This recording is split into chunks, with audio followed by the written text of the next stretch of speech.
Louisiana. I had graduated May 31st, and I moved there on June the 7th. In August of '61, I got a job at Thompson Restaurant on St. Charles Avenue. I worked there from June till December, and that's when I met David Lewis at Thompson's. The night I met David, he asked me for a date. He was with Jack Morton. And when he asked me if I'd go out with him, I asked him where. And Jack Morton said, well, that wasn't a question to ask. The man had asked me if I'd go out with him. And I said, I wanted to know where. And I walked out of the restaurant and I went on home.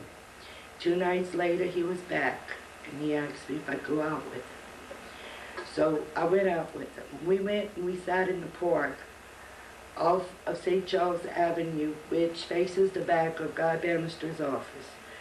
We sat there and we talked, and he told me to watch what I was saying because there was a lot of undercover cops there, FBI men, and also some of Banister's men was hanging around the park. So he stayed about a half hour and we left. And we went back to Thompson and I went on home. It was a short and sweet, nothing happened. Should have stayed that way, but it didn't. And we dated, and in about February of '62, I met Lee Harvey Oswald in the park.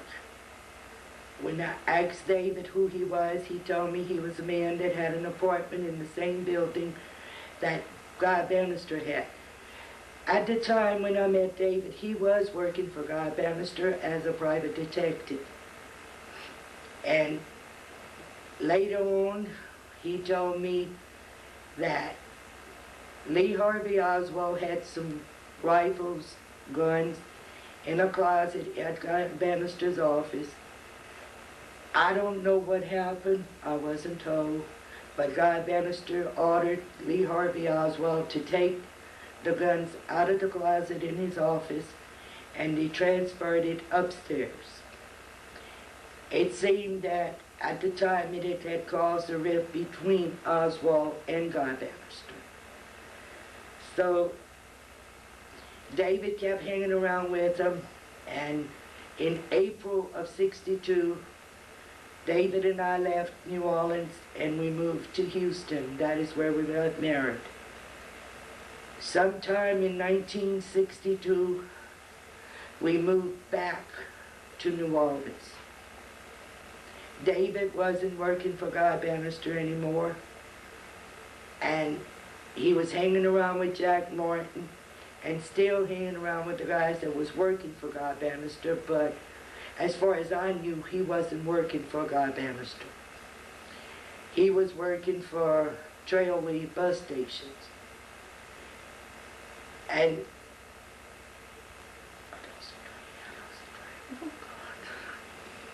but anyway, I went back to work at Thompson's restaurant, and Lee Harvey Oswald walked in one day by himself, got him a cup of coffee. I told him hi. He wouldn't talk to me. So he went, he sat at the window, at a table by the front window, and by himself, just looking out. About a half hour later that he was sitting there, 2 men walked in and sat with him. Papers were exchanged. What they were, I don't know. Lee Harvey Oswald got up and walked out. I had friends that worked for the FBI. Well, they were friends, but they were customers. And they'd always tell me, if you tell us what you know, we'll help you. I never told nobody because I'm not a snitch. I believe people should live their life, and I don't stick my nose in. Okay, I met Judy. One day we were at Thompson's. I met Judy, I was introduced to her, and again to Lee Harvey Oswald by David Lewis. We started as like hanging around, but we'd more or less just meet at Thompson and then discuss the Cuban situation, that they were going to go to Cuba. As far as when I was around, nobody talked about going and killing President Kennedy. On November 22nd, when I heard that President Kennedy had been killed, I thought it was Fidel Castro that had been assassinated. And when I heard that it was President Kennedy, I called David at work and I said, they've killed President Kennedy. And all he said, pardon my language, was, oh shit, and hung up. So then it started that they hound us. They did everything, the DA's office. I had one guy come in the restaurant tell David to keep his mouth shut if he knows what's good for him. So when Jake Martin would come check our phone because our phones were bugged. One day the FBI came in my house, they were searching my personal mail. They said the children had opened the door, so they walked in. And I don't think that was giving them the right to do it, but they did. And David was kidnapped off the streets in New Orleans and taken to Houston in a motel. He had to go and get on a bus, and Trailways okayed Greyhound to bring him back to New Orleans on a bus. One day he was walking on the streets of New Orleans, somebody took a pot shot at him, and he took off, got on the Greyhound bus, a Trailways bus, went to Baton Rouge, turned around, took the next bus back to New Orleans. He was hounded all the time.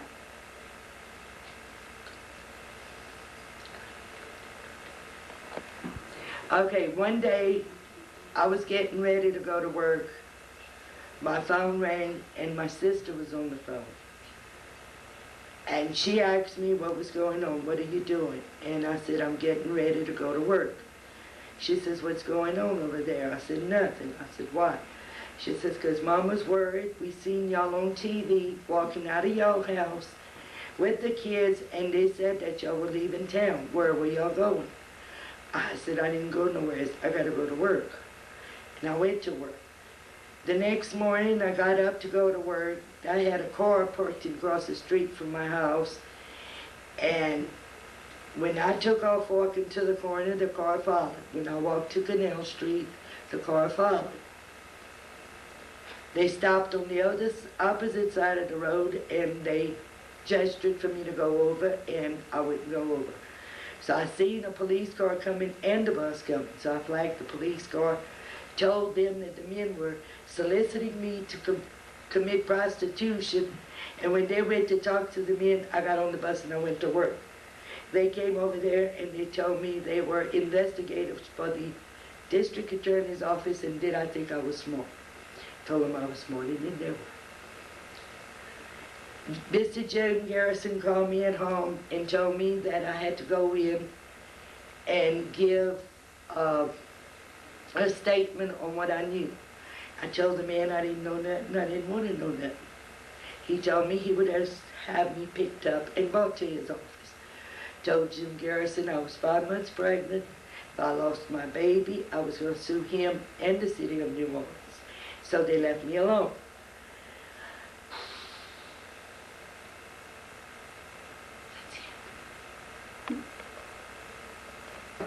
Okay, Judy Baker and I and David and Lee would walk the streets of New Orleans.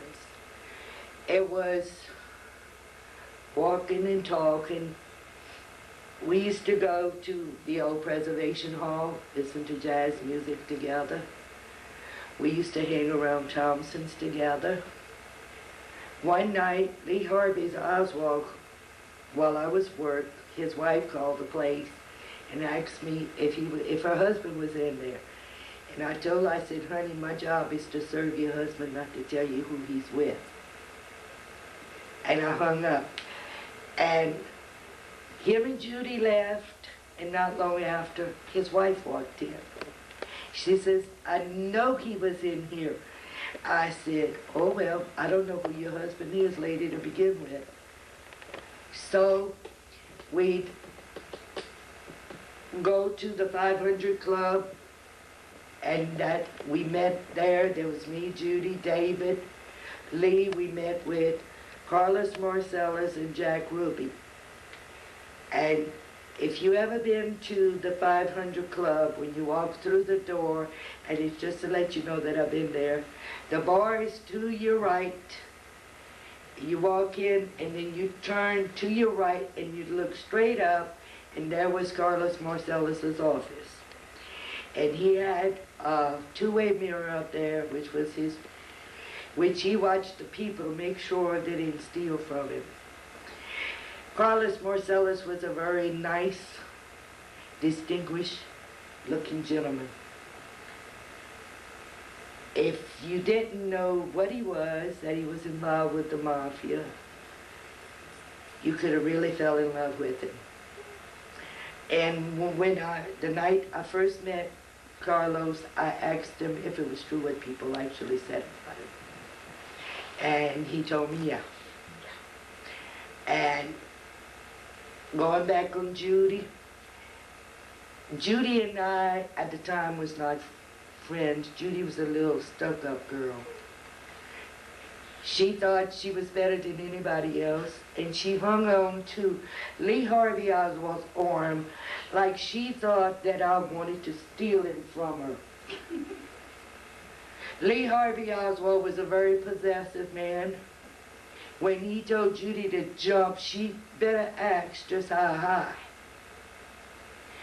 He also was a very quiet man. He definitely did not look like a man that was going to assassinate anyone.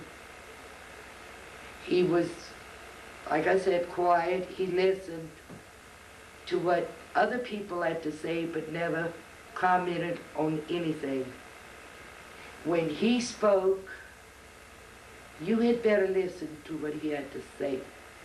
Like Judy was, he does not like to have somebody talk when he's talking.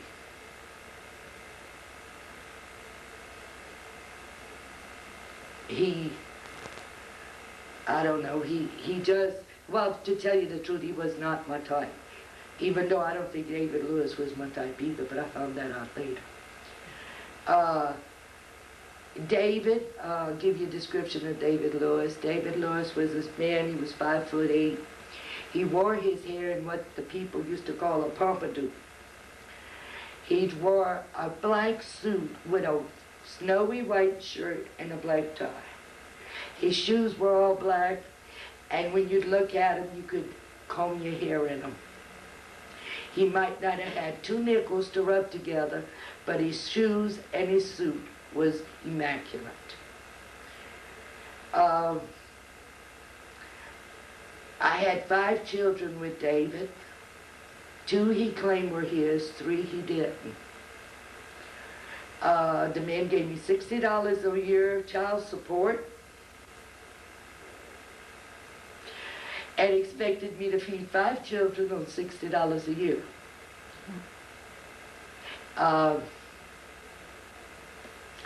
David was a very, well, he was the type of person you'd really expect to hang around with Lee Harvey Oswald. David, if you boasted his ego, he did what you wanted him to do. He was a follower, he was not a leader. He could tell jokes, pull practical jokes on you, but you couldn't do it on him because he went into a tizzle, which Lee Harvey Oswald was the same way. Go ahead. Lee Harvey Oswald did not consume alcoholic beverages, and neither did David Lewis. What? Jack Martin was an alcoholic. You want to hear about Guy Banister? Mm-hmm. Okay. After the Kennedy assassination happened, the trouble started in New Orleans, one morning, it was a Sunday morning at 6 o'clock in the morning. There was a knock on the door, and Jack Martin came and told us that Guy Banister had been found dead in his apartment, buck naked. If you were a friend of Guy Banister, you knew he did not sleep nude. Guy Banister was a heavy-set man, and he didn't particularly like his own body. So he told David, let's get dressed, we're going to go to the office before the cops got there. When they got there, the office had been ransacked. Now, Guy Banister's body was found in his apartment room. His office had a yellow ticket saying a crime scene at the office. We don't know why that was put on, but all of the important files that Guy Banister had in the office had been taken out. Guy Banister's secretary was found dead in the swamps on the outskirts of New Orleans. His pilot's plane crashed over the swamp. It had a bomb in it. Jack Martin went into his apartment and stayed locked up in his apartment for a whole year. He did not walk out of his apartment. His wife worked and brought in money, and Jack drew maps of New Orleans to make a living. We were invited it was a New Year's Eve, we were invited over to Jack's house. And that was the New Year's Eve of December the 31st, 1963. We were invited over to his house. And he made some bathtub champagne. It was the first time I'd ever seen bathtub champagne. It was in a bathtub. It was white wine mixed with 7-Up with ice in it.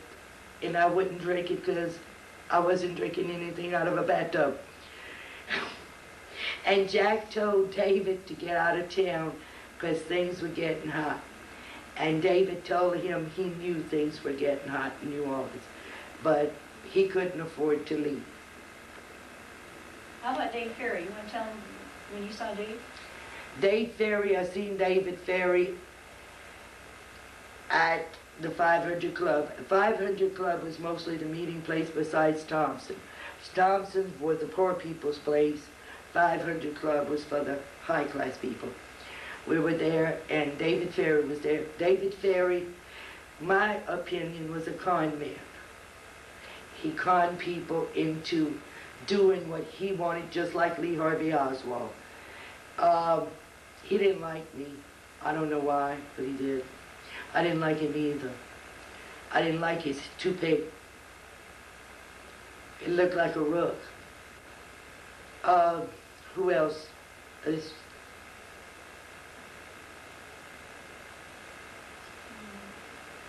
Jack Ruby. I met Jack Ruby at the 500 Club. When? When? It was in 1963. Who was there? Who was there? There was Lee Harvey Oswald, Judy, David, and me. When David went to certain places, he'd take me. It was like he needed a witness with him. Other times when he was working out with Lee Harvey Oswald or doing whatever they did during the daytime, I was at home with the baby. Hey, remember? First time I seen Lee Harvey Oswald was in 1962. I don't remember the month. I know it was after January and before April. And I seen him in the park off of St. Charles Avenue. What was he doing? He had come to speak to David about something. Okay, now you wanted some conversations that I overheard. Okay, like I said, we get at Thompson, pull two tables together and sit down, and they talk about going to Cuba to assassinate Fidel Castro. Well, they say, we'll have to go in army fatigues, blacken our faces and I'd laugh about it. And then they told David that he'd have to learn how to shoot a gun because he had never had a gun in his hand. And Lee Harvey Oswald told him not to worry about it, it was taken care of. He was going to teach David how to shoot a gun. Now, if he did, I don't know.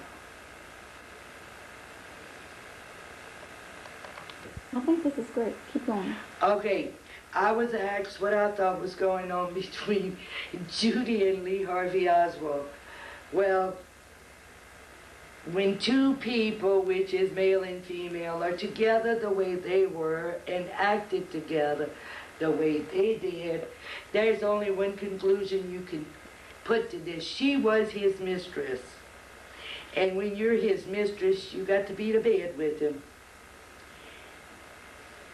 Well, it wasn't that way when I first met you. I mean, Oh, Judy. well, it was, wait a minute, it was almost. I mean, look, we did everything but, and then, well. I could say something, but the camera's on. You don't know how hard it was for me to do that. My kids still don't forgive me.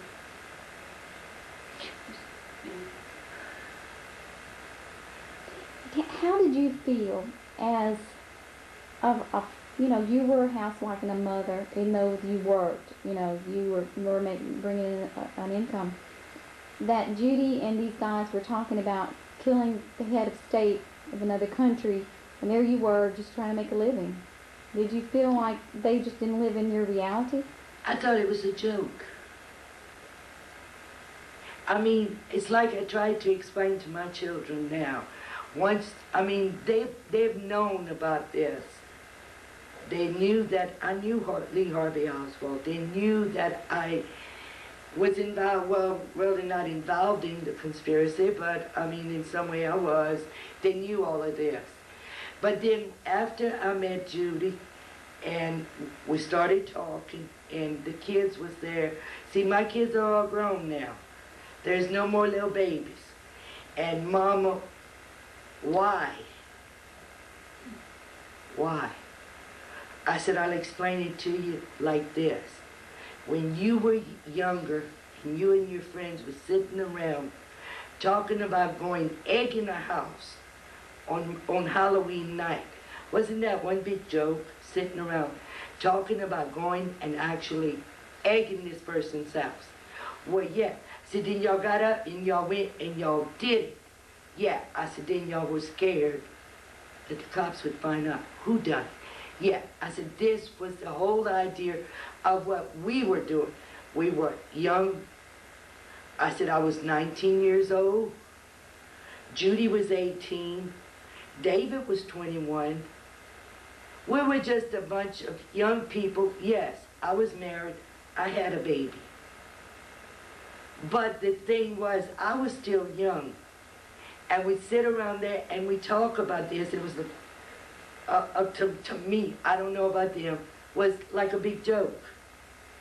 Then once I found out that the President of the United States had been killed, who had killed him, that's when reality hit of what we had been discussing. And no, I didn't want President Kennedy dead. Yes, I loved the man. I found that he was about the best president we've had. But I couldn't undo what I had done years before. Was sitting there discussing this, but nobody had ever mentioned killing our president. Do you think Lee Harvey Oswald killed the president? No. Why? Because you look at the tapes of where he was. Look at the way the car is going. Could you shoot a man in a car where he was? Lee Harvey Oswald, who was a patsy in this. He was this great scapegoat. They used him to blame him. Yeah, he had a gun up there. Yeah, he shot. He shot in the air.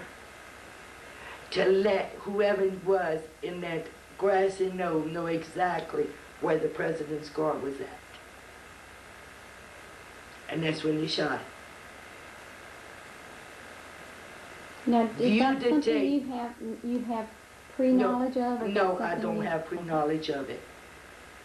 But Lee Harvey Oswald was not the type of man to kill somebody.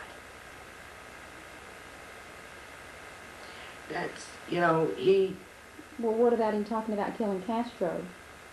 I don't think he would have done it. You felt it was just talk. It was just talk. It was ego boost. Now, I think that for President Kennedy, he was forced into doing what he did. Because I think the CIA, the FBI, and the mafia was all involved in this. How can one lone man go to Dallas, Texas, and shoot a president by himself, know exactly what time that car is going to get at that place where he's at, and know that no one else is going to be in that building but him to shoot that man? Your husband, David, do you remember anything that he said after the assassination about Lee Oswald? He said that he didn't know Lee Harvey Oswald. He said that to the authorities? To the authorities. What did he say to you? He told me the same thing, and I looked at him and I laughed in his face. But then once he came out and he spoke to the DA, then it's all started coming out that, he knew him, and that I guess that's when he put his life on the line.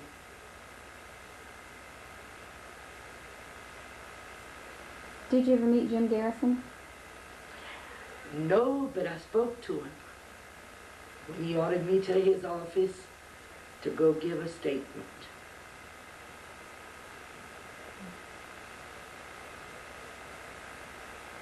Anybody? How do you know that we fired a warning shot or shot into the air? Look at the tapes. So that's your own conclusion. That's my conclusion. It's my own opinion. Can I ask you a question? Why would David Lewis tell you that he didn't know Lee? I mean, we've been together. Because he was scared for his life. Was somebody else present or something, or was he afraid he was being bugged? Or Our phone was bugged. you were talking to him on the phone when he said No, but he thought they had bugs in our house. So in other words, he was saying to you, we don't know. Lee Yeah, Harvey we don't know Oswald. what happened. Okay. that? Okay, then he knew that you knew that he was just saying that. Yeah, he was just giving you Oh, an he order. knew I knew he knew Lee Oh, Harvey yeah, all right. Oswald. Yeah, all right. Okay. All right. I'm gonna Did you stop. ever hear anybody in the mafia talk about Lee firing a warning shot? Because I was just wondering. Did you ever hear anybody like... David mentioned that that's what Lee Harvey Oswald had done. But like I say, David's dead today. He can't state his opinion or anything.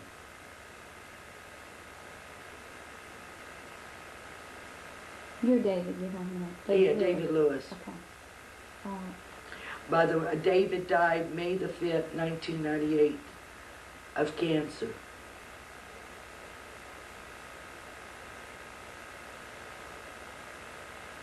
Oh, hey, I know something. You want to tell them about what you saw at Dave Ferrie's house? As you were over there once in his apartment, because in his kitchen and stuff. Do you remember what was in his? Where he should have had his cooking stuff? He had microscopes. Yeah, that's what I mean. Do you remember all that stuff? He had microscopes. I thought he was a druggie. He had little things that he burned stuff in and whatnot, and I thought he was a druggie. I remember you telling me about a rabbit you saw over there and some other stuff. So we're just about out of tape. Anything else?